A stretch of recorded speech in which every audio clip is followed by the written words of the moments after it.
Cybersecurity Today is brought to you by the generous support of our sponsor, Beauceron Security.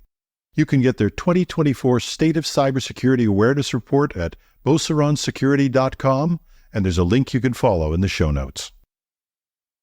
A new North Korean ransomware gang is spotted, and more. Welcome to Cybersecurity Today. It's Wednesday, May 29th, 2024. I'm Howard Solomon, contributing reporter on cybersecurity for TechNewsDay.com. A North Korean gang is now in the ransomware business. Microsoft calls this crew Moonstone Sleet. It sets up fake companies and job opportunities to get close to target organizations and eventually deliver custom ransomware. Its tactic for spreading malware varies. It often delivers a Trojanized version of the PuTTY terminal emulator. It may deploy malicious NPM packages of open source code through freelancing websites or LinkedIn. For example, it created a fake company to email zip files with an infected NPM package, pretending to be a technical skills assessment for job applicants. It also pretended to be a game developer seeking investment or developer support for a malicious tank game.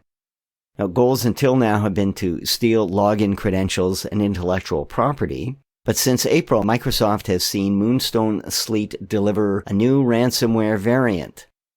To deflect this and any other ransomware gang from your organization, the IT department needs to ensure all hardware and software have the latest security updates, ensure all logins use strong passwords and multi-factor authentication, and ensure all employees are trained to think twice about clicking on links and attachments.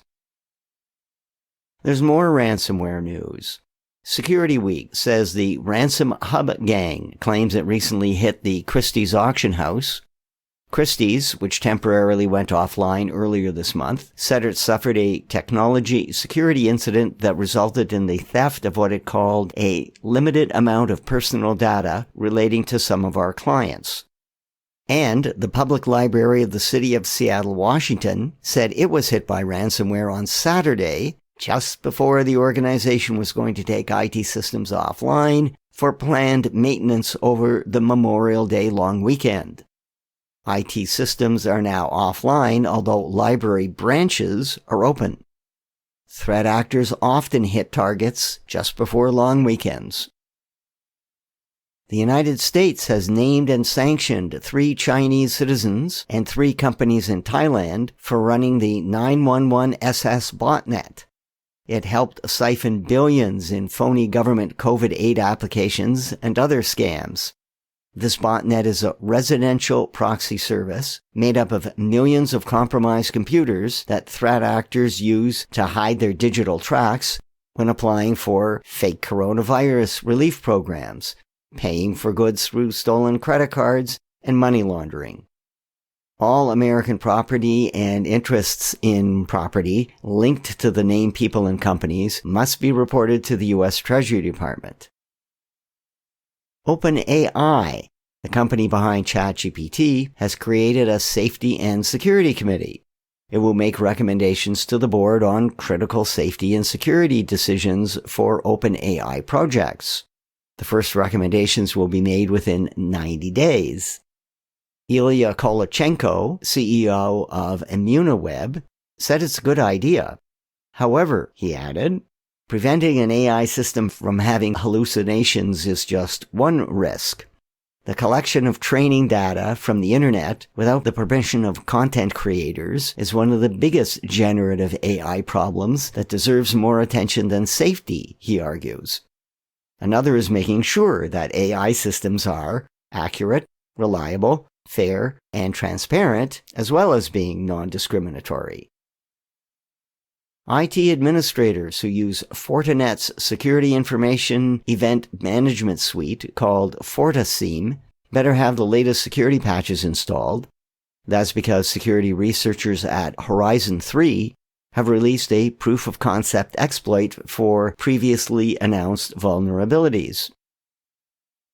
Network administrators using Cisco Systems Firepower Management Center software should install the latest update.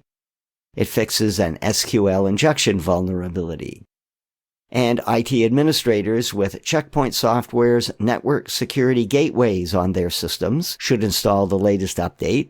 It closes a vulnerability that could allow a threat actor to read certain information on internet-connected gateways with remote access VPN or mobile access enabled. A threat actor has found a new way of getting around multi-factor authentication login defenses. Researchers at Huntress say the hacker is sending mass phishing messages to targets that trick them into signing into what they think is a Microsoft Outlook login page. And then the attacker can steal login credentials and the MFA token. The brief technical explanation is that the victim gets an HTML file attachment that hides a link to malware. That isn't new. What's new here is the Outlook authentication portal is injected as an iframe of a legitimate Microsoft portal directly into the victim's browser that's retrieved from a hacker-controlled infrastructure. That allows the session token theft. Now, the report doesn't explain the phishing message that victims get, but it's obviously something that tells the employee, click here and log in. Something like a message from IT support or the payroll department, for example. Employees have to be trained to be suspicious of email or text messages that have a link leading them to a supposed login page. Not only do they have to be suspicious, these messages have to be reported to a superior or to IT. That's it for now. Links to details about news mentioned in this podcast are in the text version at technewsday.com. Follow Cybersecurity Today on Apple Podcasts, Spotify, or add us to your flash briefing on your smart speaker. Thanks for listening. I'm Howard Solomon.